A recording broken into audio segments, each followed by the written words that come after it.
Hey there, Annie Gishiru here, racial equity coach for online business owners who are ready to build a business that is racially equitable so you can be intentionally inclusive.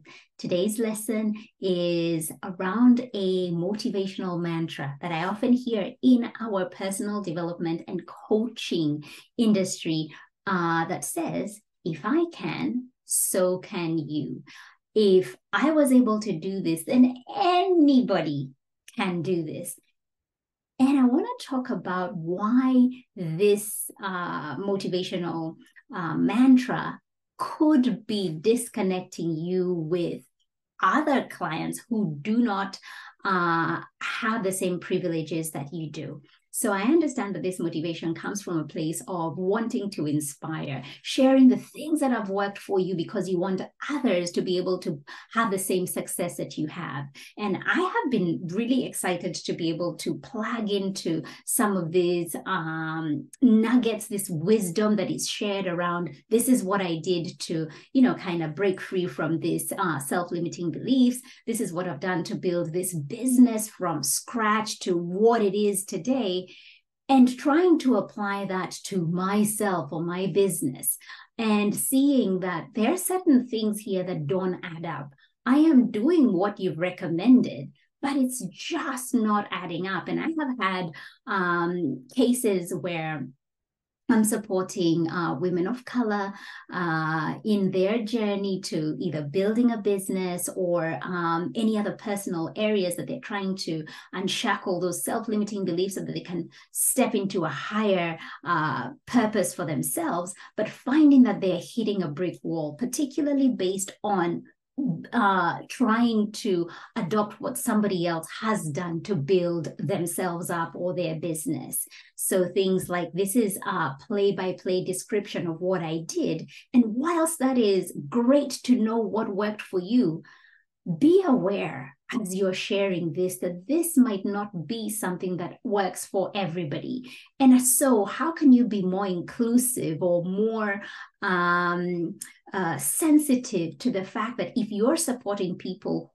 who come from a different background than yourself, specifically here, people of color, how might you be able to connect at a deeper level with them, given that they may not have the same privileges that you have?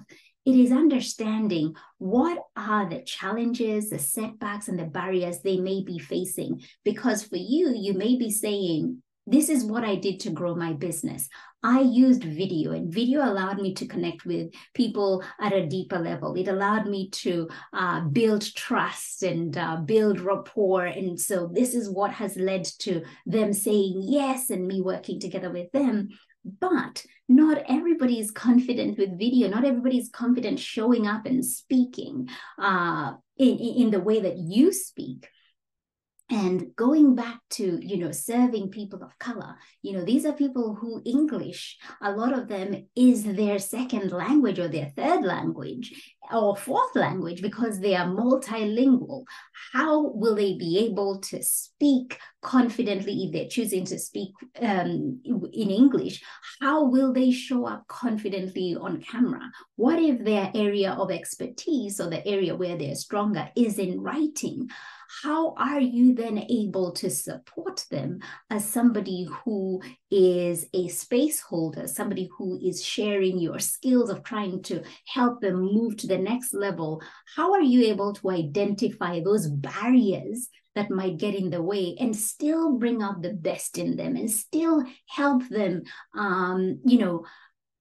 become the best that they can be, still help them build that business, still help them unshackle those self-limiting beliefs in a way that maybe you didn't apply, but applies to them. And so it is so important as an online business owner, as you're sharing your expertise, that you're taking into consideration, is this information inclusive?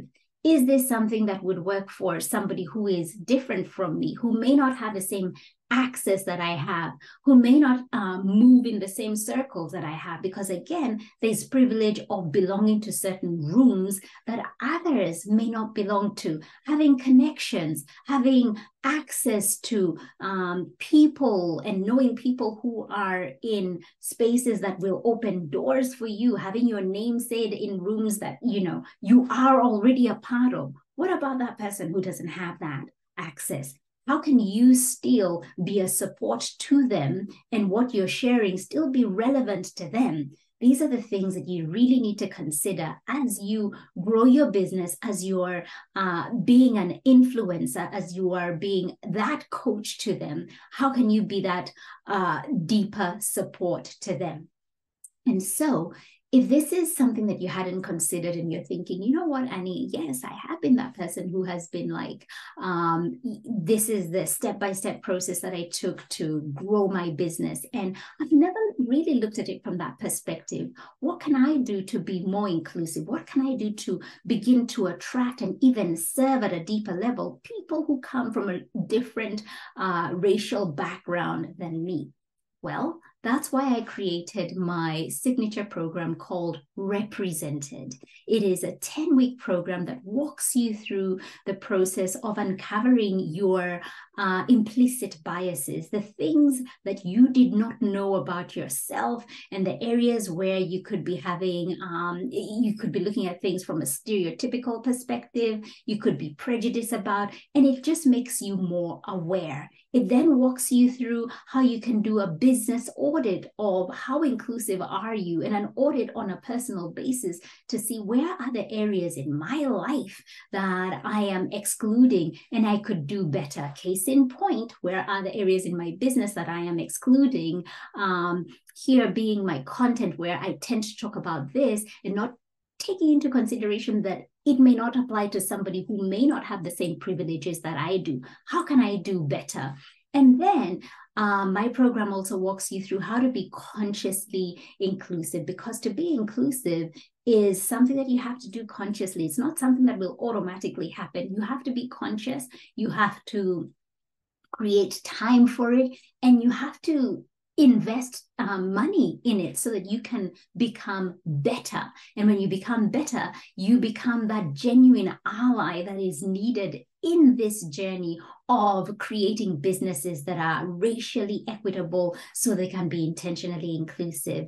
And so if Represented sounds like a program that you need in your business so that you can reach a wider group of people and have a more impactful business, have a more deeper reaching business, then check out Represented. The details are below this video, and join the waitlist where we have our next round happening in March 2024. I would love to have you and support you on that journey to being a more intentionally inclusive leader in your line of work.